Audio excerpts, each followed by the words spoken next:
오늘은 이스라엘의 가나안 범죄, 이스라엘의 가나안 범죄라는 제목으로 말씀을 선고합니다.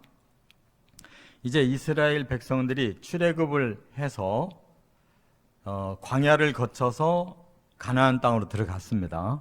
출애굽할 때에도 범죄가 있었지만 또 광야 생활 40년 동안에도 6가지 범죄를 지적을 하셨어요. 근데 이제 가나안 땅에 들어가서 본격적으로 하나님께서 제사장 나라를 세우려고 하셨는데 실패했습니다. 그래서 이 가나안 땅에서 사사 시대를 거쳐 왕조 시대를 이루었지만 가장 절정이 다윗 시대였고, 다윗의 아들 솔로몬이 아버지를 이어서 지혜를 가지고 시작했지만 바로 타락했어요. 그때부터 나라는 꼬꾸러져서 도저히 제사장 나라는 꿈도 꿀 수가 없고, 오히려 나라가 두 쪽 나고 양쪽 다 세속화가 되고 하나님 다 버리고 우상숭배하면서 북이스라엘을 아수르 제국에, 남유다를 바벨론 제국에 하나님이 넘겨버리셨어요. 그리고 다시 70년 후부터 다시 회복을 시키셔서 이제 로마 시대까지 왔지만 결정적으로 메시아를 보내시니까 그들이 거부하고 다시 로마에게 붙이셔서 이스라엘이 1878년 동안 세상에서 찌꺼기처럼 살았어요. 오늘 본문에 다 그 내용이 나와요. 예언대로 된 거예요. 그리고 1948년에 간신히 독립을 했어요. 여전히 안 변하고 있어요. 그래서 하나님이 마지막 속죄의 기회로 대환란 시대를 주는 거예요. 그 7년 대환란을 통해서 그들이 엉뚱한 메시아를 받아들였다가 이게 잘못됐구나라는 걸 알고 순교함으로 구원받는 겁니다. 이런 하나님의 이 구속사의 드라마가 다 이렇게 예언되어져 있어요. 그것을 우리는 잘 깨닫고 바로 선민에 대한 초점이 이방인에게도 똑같은 관점으로 하나님 보시는 거예요. 선민은 샘플로 쓰신 거고 이방인 인류가 바로 구원의 직접적인 대상이에요. 우리들에게 주신 말씀으로 믿고 깨달으시기를 바랍니다. 오늘 본문에 가나안 범죄 3가지를 지적하고 있는데 이게 우리들의 문제예요.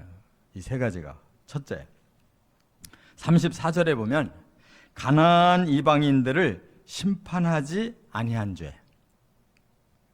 하나님이 가나안 땅으로 들여보내실 때 먼저 전제 조건이 있었어요. 너희들이 가나안 땅에 들어가면 그 땅에 살고 있는 자들을 다 심판해라. 진멸하라 그래. 진멸이라는 말은 완전히 망하게 해가지고 남아있질 않게 하라는 거예요. 아니 무슨 하나님이 그렇게 잔인한 하나님이 있냐. 그는 잔인한 차원이 아니고 이것이 바로 공의의 차원이에요.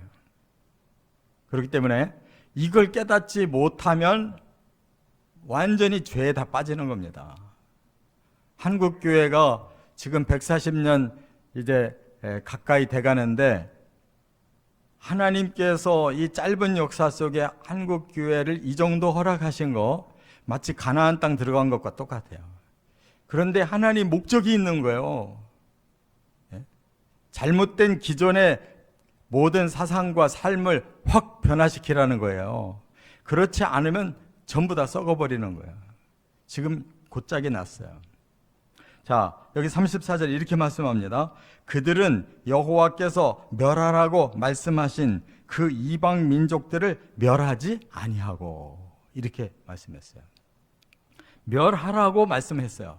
그런데 가나안 땅에 들어가서 그 7족속 그들을 멸하지 아니했어요. 그대로 남겨놨어요. 그러니까 나중에 거꾸로 돼버린 거예요. 거꾸로. 이스라엘이 그들의 삶을 담고 그들의 우상을 섬기고 완전히 역전돼 버렸다 그 말이에요. 이거를 하나님이 아시기 때문에 멸해야 된다는 거예요. 이게 어디서부터 시작되느냐? 창세기 15장 16절부터 시작돼요. 이건 역사가 아브라함 때부터 이미 정해진 거예요. 거기서 뭐라고 했느냐? 하나님이 아브라함에게 이미 말씀하셨어요. 내 자손은 4대 만에 이 땅으로 돌아오리니 이는 아모리 족속의 죄악이 아직 가득 차지 아니함이라 그랬어요. 그러니까 아브라함의 후손들이 이방 나라로 갈 거라는 거예요. 4대 만에 다시 가나안 땅으로 돌아올 거라는 거예요. 그런데 지금 이 가나안 땅에 아모리 족들이 아직 악이 가득 차지는 않았다. 4대 만에 너희 자손들이 들어와서 이 땅에 악이 가득 찬 아모리족을 진멸할 것이다 라고 하나님이 다 예언을 주셨어요. 아브라함에게. 그러면 그 한 번만 말씀을 했나? 그게 아니에요. 신명기 7장에 보니까 이미 모세를 통해서 너희들이 이제 곧 가나안 땅 들어갈 거다. 들어가면서부터 싹쓸이 해야 된다는 거예요. 왜? 그때가 찼다. 너희들이 다시 아브라함에게 주셨던 가나안 땅으로 돌아왔는데 지금 그 아모리뿐만 아니라 거기 7 족속이 완전히 악이 가득 찼기 때문에 너희들을 제사장 나라로 삼고 하나님의 군대로 삼아서 그들을 완전히 진멸하고 너희들에게 새로운 국가를 만들겠다. 하나님 나라를 너희들로부터 시작하겠다 이거예요. 그러면 그렇게 해야 되는 거 아니에요. 근데 그렇게 안 했다 그 말이에요. 그래서 사사기 1장이 딱 들어가 보니까 벌써 이제 그 이스라엘이 주도권을 가진 첫 번째 시대가 사사시대인데 사사들을 통해서 계속 나라를 다스렸는데 그 1장부터 뭐라고 그랬어요? 쫓아내지 아니하고 또는 쫓아내지 못하고. 그 왜 그렇게 했느냐? 타협해서 그래요. 이미 여호수아 시대에 16년에 걸쳐서 정복전쟁해서 다 끝냈어요. 그리고 이제 그 부분 남아있는 자들을 완전히 진멸해야 되는데 그들은 이제 완전히 기가 죽었거든요. 그러니까 주도권을 이스라엘이 가졌지만 이스라엘은 더 이상 쫓아낼 생각을 안 했어요. 왜? 그들을 종으로 부리기 시작한 거예요. 그러니까 자기들은 편하거든. 아마 과거의 방법을 씹고 싶었을 거예요. 자기들이 애굽 땅에 살 때 애굽 사람들이 자기들을 노예로 삼고 실컷 부려먹고 그 사람들은 떵떵거리고 편안하게 잘 살던 거 기억하고 이제는 우리가 그렇게 해보자. 이 가나안족들 이제 미미해졌으니까 세력이 약하니까 우리가 종 삼고 실컷 부리고 우리는 가만히 앉아서 놀고 먹자. 이런 세속적인 사상이 그대로 살아있기 때문에 하나님이 악을 전멸하라는 거에 대해서 관심이 없는 거예요. 뭐 악이 뭐 그렇게 중요해? 죄가 뭐가 중요해? 지금 얼마나 잘 먹고 잘 살 수 있는 거저 땅을 얻었고 거저 노예들이 생겼는데 얼마나 지금 살판났냐? 이거에 이 사람들 생각이. 우리나라의 복음도 그런 식으로 들어와 있단 말이에요. 지질이 가난하고 야만적인 이 백성이 선진화된 이런 국가에서 복음이 들어오니까 복음이 중요한 게 아니에요. 미국, 영국, 캐나다 이렇게 발달된 나라에 문물이 들어와가지고 사람들이 거기에 눈을 뜬 거란 말이에요. 그동안에 예수 잘 믿는 척하고 그런 걸 전부 받아들여 누리기 시작한 거예요. 이제 예수가 필요 없는 거예요. 귀찮아 그런 것이. 신앙생활이 뭐 그리 중요해. 우리가 원하는 대로 잘 사는 게 중요하지. 나라의 목표가 그냥 무조건 부자 되세요. 나라의 목표가. 그런 나라가 되고 그런 교회가 되니까 교회에 힘쓸 일은 보이는 것만 잔뜩 세우는 거야. 보이는 축복만 잔뜩 전하는 거야. 그럼 결국 어떻게 해야 될 것 같아요? 하나님이 죄와 악을 멸하라고 그랬는데 그거에 관심 없으면 어떻게 될 거냐고. 그게 두 번째 죄예요. 35절부터 42절. 가나안 풍습과 우상을 섬긴 죄. 이제 역전된 거예요. 이스라엘이 주도권 가지고 앞장서서 가는 줄 알았더니 그게 아니고 하나님 버리고 말씀 버리고 오히려 그 이방인들 가나안 사람들이 사는 풍속이 너무 부러운 거예요. 왜? 너무 자유분방하게 물질과 쾌락을 누리거든. 또 그 사람들이 믿는 우상은 계속 복을 준다고 하거든.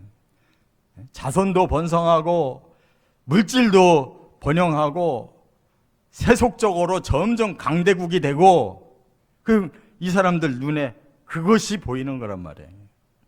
오늘 본문의 35절에 뭐라고 그랬어요? 그 이방 나라들과 섞여서 그랬어요. 섞이는 거예요. 영적인 사람이 사탄적인 사람들과 섞이는 거예요. 그 행위를 배우며 그들의 풍습을 배우기 시작하는 거예요. 야, 정말 아주 축복받고 사는구나. 화려하게 사는구나. 신나게 쾌락을 누리고 사는구나. 저거 본받아야 되겠다. 이렇게 생각하는 거예요. 그것을 주는 신이 누구냐 쳐다보니까 36절에 그들의 우상을 섬김으로 그것들이 그들에게 올무가 되었더라. 그 우상은 어떤 식으로 믿느냐? 그 신에게 많이 절하고 또 그 신을 기쁘게 해드려야 된다. 그러려면은 성전에서 여인들과 함께 행음을 해라.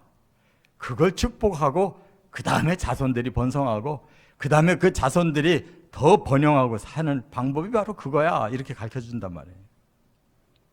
완전히 사탄은 영적인 거를 완전히 뒤집어서 세속화와 플러스를 시키는 거예요. 그러면 이것도 좋고 저것도 좋잖아요. 아우, 신도 섬겨도 좋고 복도 받아도 좋고 세상에 이런 천국이 어디 있냐. 근데 왜 하나님은 그렇게 계속 계명만 얘기하고 죄만 얘기하고 이렇게 벌만 얘기하냐. 아우, 그런 하나님 힘들어. 믿기 힘들어. 그런 거 아니야 지금? 그래서 신자들이 말씀이 귀에 안 들어오는 거 아니에요? 기도가 안 나오는 거 아니에요? 이미 타협을 해서 사는 것에 익숙해져 있는데 하나님 말씀이 너무 마음에 부담되잖아요. 기도가 안 되잖아. 안 그래요? 바로 이미 들어가 버렸어요. 올무에 빠져버렸단 말이에요. 그래서 37절에 그들이 그들의 자녀를 악귀들에게 희생제물로 바쳤도다. 무죄한 피 곧 그들의 자녀의 피를 흘려 가나안 우상을에게 제사함으로 그 땅이 피로 더러워졌도다. 심지어 어디까지 우상에 빠졌냐. 복 받으려면 적어도 우리 자식들 하나씩은 바쳐야 돼. 굉장히 신앙 좋잖아요. 내 귀한 자식까지 하나 바쳐서 그 신을 숭배하면 우리 모두가 다 잘 되는 거야. 여기에 거짓말이 있는 거예요. 하나님도 아브라함에게 창세기 20장에 뭐라고 그랬어요? 네 아들 가서 바쳐봐 그랬잖아요. 아브라함이 꼼짝도 못하고 3일 동안 걸어서 바로 모리아 산에서 지금의 성전터에서 제사 드리려고 아들 묻고 그 불섭에다가 올리려고 그랬잖아요. 칼로 찌르려고 했잖아요. 그때 하나님이 나는 너를 시험해 본 거야. 네 아들 죽이는 거 아니야. 다르잖아요. 근데 우상 숭배하는 것들은 이렇게 사람의 생명을 희생시켜서 또 다른 생명들이 번성해야 된다는 거예요. 이게 바로 제국주의, 이게 바로 사회주의, 공산주의예요. 일부를 희생시켜서 많은 사람들이 잘 살아야 되겠다는 거예요. 여러분 속지 마시기 바랍니다. 북한이 지금 누가 잘 살고 있어요? 백성들 지질이 못 사는데 그걸 주창하는 사람이 단둘이잖아요. 그게 바로 우상이에요. 깨달으시기 바랍니다. 김일성 3대의 우상이 그들을 사로잡으니까 다 희생을 시키면서도 그 사상이 위대하다고 남한 사람들까지 따라하잖아요. 사회주의자들이 날뛰고 있잖아요. 굉장히 사상이 투철하고 위대한 것 같은데 사실은 가장 천박한 거예요. 저놈을 죽이고 우리가 살아야 된다는 거예요. 지 자식을 죽이면 자기들이 다 잘 산다는 거예요. 자식 하나 희생시키는 게 낫다는 거예요. 이런 사회주의적인 사상 때문에 세상이 망하는 거란 말이에요. 하나님은 한 영혼이 천하보다 더 귀해. 근데 이것들은 반대로 천하를 위해서 한 영혼 죽이는 거는 문제가 아니에요. 그런 사람이 대통령 되면 어떻게 되겠어요? 에? 자기 정권을 위해 천하를 다 죽여도 끔짝도 안 할 거야. 여기에 넘어가면 안 된다는 거예요. 그 다음에 39절에 행동이 음탕했다 그랬어요. 그러면 결국 그들이 얻고자 하는 건 뭐냐? 세속의 쾌락이에요. 그렇게 해서 결국은 얻고자 하는 게 뭐냐? 쾌락을 얻고자 하는 거예요.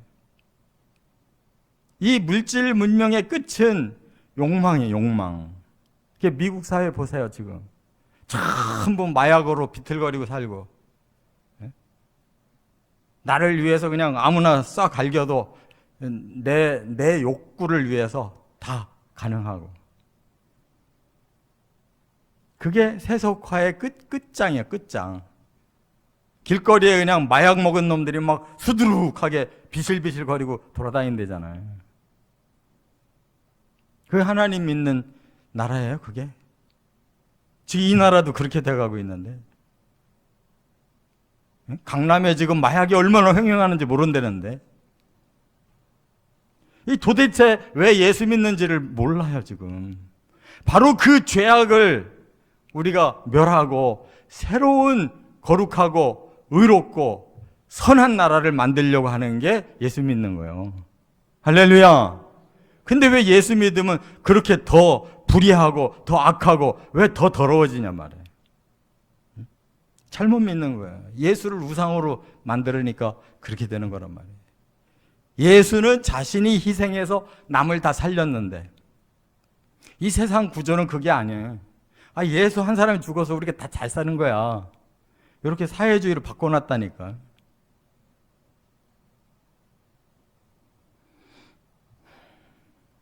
(40절에) 그래서 하나님이 맹렬히 노하셔서 자기의 유업을 미워하고 이방 나라의 손에 넘기고 원수들의 압박과 복종을 받게 하셨다 그랬어요. 하나님의 유업인데, 이스라엘이 하나님의 자식인데 버렸다는 거예요. 그래서 그들이 사사시대 때도 계속 망했다 일어났다 망했다 일어났다 하더니 왕조 시대에도 드디어 망해가지고 포로로 끌려가 버렸잖아요. 깨달아야 될 줄 믿습니다. 이 나라가 지금 북한만 문제가 아니에요. 어떻게 보면 남한이 더 문제인 거야. 사탄의 그 속성에 완전히 빠져버린 거예요. 그 세 번째가 바로 그 문제예요. 43절부터 48절. 계속 교묘하게 거역한 죄를 졌다는 거예요. 교묘한 죄. 여기 보세요. 43절. 여러 번 그들을 건지셨으나 교묘하게 거역했다. 이렇게 말씀했어요. 계속 이스라엘 역사는 망하면 하나님이 다시 건지고 망하면 하나님이 다시 건지고, 사사시대가 열댓 명의 사사가 있을 때 그만큼 망했기 때문에 열댓 명의 사사를 보내 다시 살린 거거든요. 그런데 그들이 다시 범죄에 빠지는 것은 교묘하게 거역을 하기 때문이라는 거예요. 이 교묘라는 단어가 중요한 거예요. 애자라고 그러는데 개교라는 뜻이에요. 개교. 말하자면 꾀라는 뜻이 꾀. 쉽게 얘기하면 어디에 넘어가느냐? 사탄의 개교. 그 아주 기기묘묘하게 짜놓은 플랜에 싹 넘어가는 거예요. 그래서 복으로 포장하고 평안으로 포장하고, 이래서 들어가 보니까 결국은 가짜 평안이고 가짜 복이고, 그게 우상숭배고, 그게 사람들의 인격이 파괴되고 신앙이 파괴되고 점점 타락하고 욕망의 늪에 빠지는 범죄라는 말이에요. 그게 개교의 범죄예요. 지금 대한민국이 그런 식으로 지금 빠져들어가고 있단 말이에요. 한국교회가. 성경대로 설교를 안 해요. 성경에 이런 것이 수두룩한데 이런 말을 안 하잖아요. 들어봤어요? 이렇게 자세하게 이런 말을 안 한다니까 싹 넘어가 버리고 거기서 필요한 것만 쏙 뽑아가지고 살짝 건드려만 주고, 이게 문제인 거예요. 그래서 하나님께서 자기 죄악으로 말미암아 낮아짐을 당하게 하셨다 그랬어요. 이제 죄값을 물으신다는 거예요. 그들의 죄값으로 그들이 낮아진 것이다. 그래서 아수르에게 망해서 민족이 흩어지고 바벨론에게 망해서 포로 생활하고 겨우 돌아왔다가 메시아 거부하니까 하나님이 로마에다가 붙여서 1878년 동안 낮아짐을 당해서 이제 겨우 돌아오는데, 왜 돌아오냐면 마지막 때에 됐기 때문에 돌아오는 거예요. 마지막 기회를 주시는 거예요. 언약 백성이기 때문에. 근데 그들이 또 어떻게 할 거냐? 바로 교묘하게 거역을 하고 있는 거예요. 지금 이스라엘 사람들이 어떻게? 겉으로는 무지무지하게 하나님을 잘 믿어요. 뭐 고지식하게 기가 막히게 잘 믿는데 하나님 방식으로 안 믿고 자기들 방식으로 믿어요. 그게 탈무드식 신앙이라는 거예요. 탈무드 뭐냐? 자기들 머리로 해석한 거예요. 성경을. 자기들 머리로 성경을 해석했어요. 그리고 성경은 내려놓고 탈무드만 가지고 그것만 줄창 애우고 그것만 가지고 야단 법석이에요. 근데 기독교가 바보 같은 놈들이 그 탈무드를 공부해야 된다는 거예요. 그 탈무드를 공부해야 된대. 예수님 복음을 다 내버렸잖아요. 그리고 교회에서 막 열이 나가지고 탈무드 공부를 시켜요. 이스라엘 사람들이 저렇게 교육을 잘 받아가지고 세상에서 이렇게 지배한다는 거예요. 예수님이 세상 지배하라고 십자가 복음 가르쳤냐고. 부활의 복음을 가르치고 천국 복음 가르치냐고. 세상에서 너희가 환난을 당하나 담대하라, 내가 세상을 이겨노라라고 가르치지 세상을 정복해야 된다라고 가르치냐고. 이 전부 엉터리들이요. 성경을 알아갈수록 엉터리야. 그렇기 때문에 하나님께서 여기까지 역사를 진행하셨는데 이제 마지막 44절에 그들의 부르짖음을 들으시고 고통을 돌보시며 언약을 기억하사 크신 인자를 베풀고 뜻을 돌이켜서 그들에게 긍휼을 받게 하셨다. 이렇게 말씀하고 있어요. 그러니까 하나님은 왜 이렇게 이스라엘을 안 버리냐면 언약 때문에 안 버리는 거예요. 아브라함과 언약을 맺었거든. 네 자손 만대 복을 주겠다. 그래놓고 그 아브라함의 그 언약을 깨뜨려 버리면 하나님은 이 땅에서 누구를 구원하겠냐고. 언약이 깨지면 구원할 대상자가 없는 거예요. 그래서 예수 그리스도의 복음의 언약도 마찬가지로 우리가 뭘 잘해서 지금 구원을 받는 게 아니에요. 엉망으로 지금 살고 있는데 하나님이 언약을 안 깨뜨리려고 구원하고 계시는 거예요. 그래서 긍휼을 베풀고 계시다는 거예요. 지금 긍휼. 지금 이 현 세대가 바로 긍휼로 살고 있는 거예요. 우리 십자가 언약 하나만 붙들었다고. 그래서 마지막에는 어떻게 하실 거냐? 47절에 구원하사 여러 나라로부터 모으시고 거룩하신 이름을 감사하며 주의 영예를 찬송하게 할 것이다. 48절에 하나님을 영원부터 영원까지 찬양하고 모든 백성들이 아멘 할렐루야 하게 할 것이다. 할렐루야. 이 방향으로 결론을 내야 될 거 아니에요. 하나님 원하는 게 이거잖아요. 이 말씀이 만약에 다윗 시대라면 지금부터 3000년 전이고 포로 시대라 그러면은 적어도 2500, 600년 전에 주어진 말씀인데 이 말씀은 안 변했잖아요. 지금 세상이 이 말씀대로 역사가 왔잖아요. 깨달으시기 바랍니다.